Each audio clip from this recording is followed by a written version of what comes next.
said I supported Hulk Hogan. The only thing I said is Hogan and I have always been okay. I don't, I can't help what he said or any of the racial stuff he said. That's on Hogan. Okay, he's always been a gentleman to me. The man called me out of the blue one time and did something with me that I know he didn't have to do. So I have a lot of respect for people when they do stuff like that, especially for me. Let me bring up something. You had mentioned Eric Bischoff hosting with us last week while you were gone.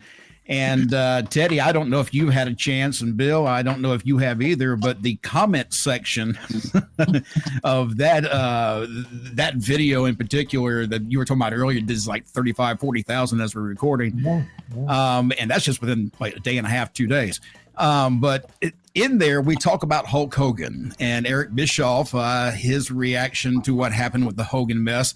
There's a lot of things that were said in the comment section. A lot of it was political. And I still believe personally, just like I think that Eric Bischoff did, I won't speak for him, but I believe that's pretty much what he was saying, was that this was a lot political issue that was taking place. A lot of people found it to be a racial issue because of the things that Hulk has said in the past, and a combination of both, and including the branding of trying to sell his beer.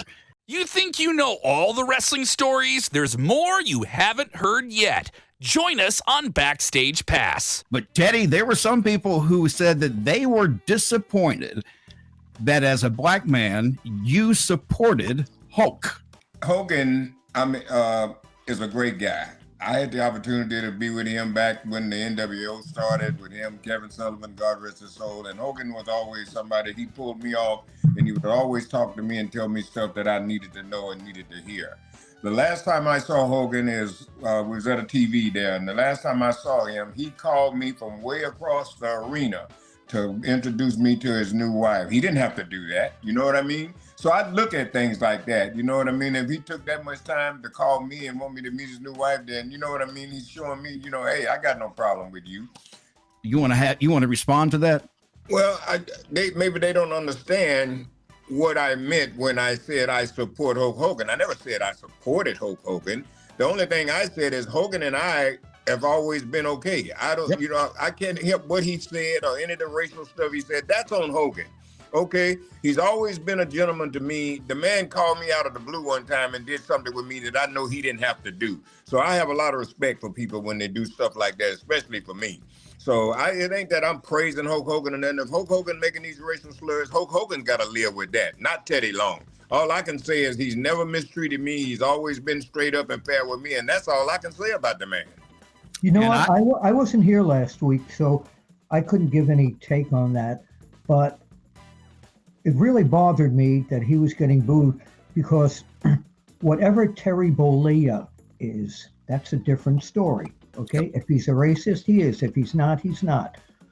But the character, Hulk Hogan, it really tore me apart to see him disrespected because that character, along with Vince McMahon in the office there and touring with him, etc., is what put wrestling and sports entertainment into motion.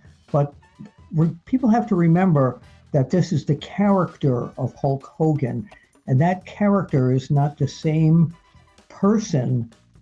You know what I'm saying? I do. In fact, I had mentioned to Eric that I really felt like this wasn't an attack on Hulk Hogan, the character. I think it was more of an attack on the man behind Hulk Hogan, Terry.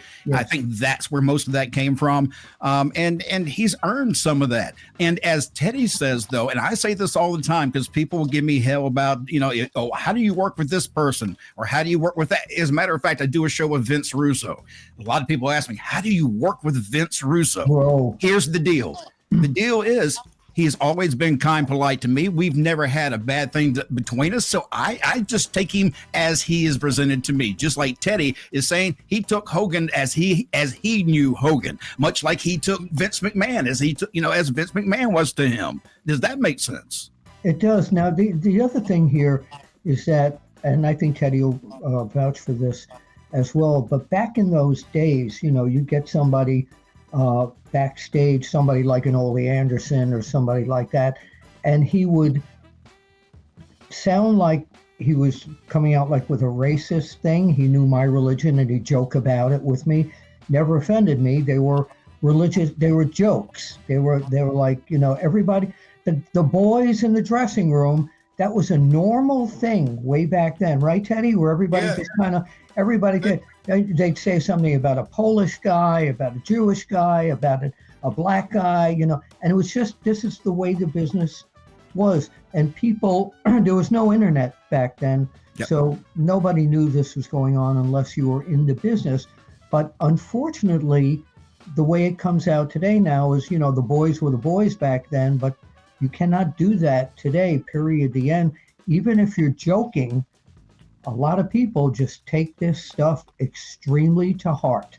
You know what a certain person told me one time in WCW, and I won't call no names, but he made it clear to me, and I guess he wanted me to understand exactly who he was. He said to me, he says, Teddy Long, there's two things that don't last long in the wrestling business. And he said, one of them is dogs that run behind moving cars, and the other one is blacks that mess with white women. Wow. That was a statement made to me right to my face. That was serious. That wasn't one of those lighthearted, hey, Bill, what does your religion eat on a Saturday night? One of those kind of things. Right. Yeah, but to anybody who thinks that any of us think that there's not racism is still around, we're not that stupid. We're Racism is never going away. Please, people. That's why I took it, and I don't let it bother me no more. When I hear the N word, I don't even let it bother me no more, because I understand now that it is rooted. This is rooted. This will be here when all of us are dead and gone. Racism will still be alive. Yep. So there's nothing you can do about it. It's the way of the world. That's the way it's all started. And some people believe that that's the way it should be today. So the thing is, just put your trust in God and mind your own business, leave everybody else alone, and do your thing, and you'll be just fine. A lot of people don't, the younger people watching this, don't remember All in the Family and the Jeffersons. Oh, fantastic shows, but today would get banned. At each other's color, religion, race, and it was done in a tasteful manner that didn't really offend most of the people. And that's what the boys in the business were like back then. The difference is that back then people had a sense of humor. Yeah. Today, there's no sense of humor. They don't understand a joke. They take everything so seriously, and it ruins so much in life when you're that way. For me, personally, it's just, you got to have a sense of humor. Again, I'm not defending Hulk Hogan or Terry Bollea, but I just think that in the wrestling character, I hated to see that. I really did. Real quick, Vince McMahon did tweet or X. By the way, what the hell do you call that now? Is it, when you send something on X, is it called an X or is it a tweet? I call it Twitter X. Twitter X, all right. Well, Vince McMahon did text this just recently. I'm sorry, tweeted or whatever. Quote, "The case is closed. Today ends nearly 3 years of investigation by different governmental agencies. There's been a great deal of speculation about what exactly the government was investigating and what the outcome would be.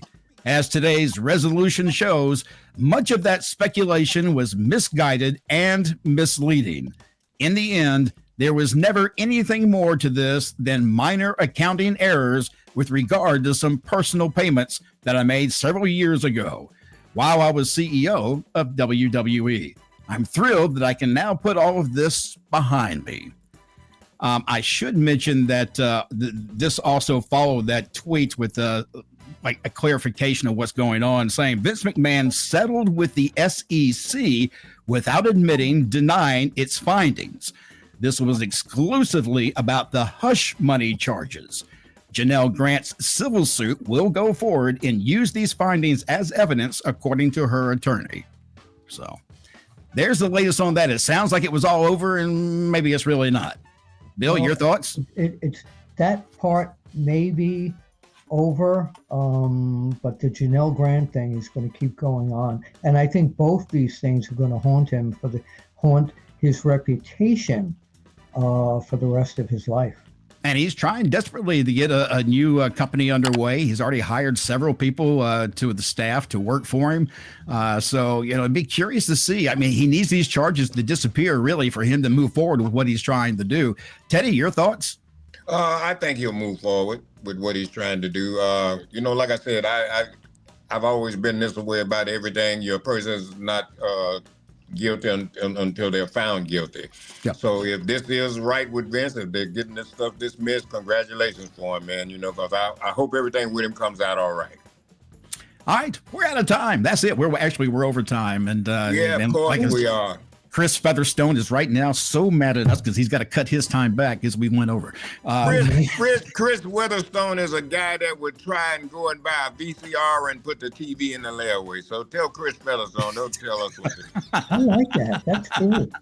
All right, that's it. Anything coming up for you, Teddy, we need to talk about? I'm going to be in Detroit 23rd and 24th. Don't know where the arena is yet. I just had a call today about it. But Were they going to build? They're going to build the arena at the last minute that you don't know where it is? Just for me. I like that. And I'll be in Indianapolis the January 31st. I'll be there for the big signing for waiting on the Royal Rumble. So I'll be there with the big signing there. So I'll see all the players there. Replicon, that's it. Yeah. Great convention. It's a good thing that you and I are here, Bill, because Teddy would forget where he's got to go. All I gotta do is do like you, Mac. Just drink a cup of Starbucks coffee, and then my memory will come right back. Oh, now, wait a minute! Not Starbucks. Gas station coffee, brother. That's my drink. That's my drink. Yeah, we all have our own vices. Yeah, Bill, anything coming up for you?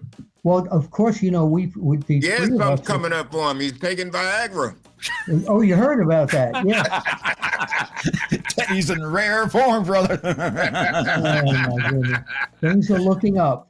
Anyway, the three of us will be in working with Herb Simmons again soon in SICW. Can't wait to be there and see the great fans in St. Louis, Missouri, if you will. And I got next week. This time remember, we're going to be at the Hilton.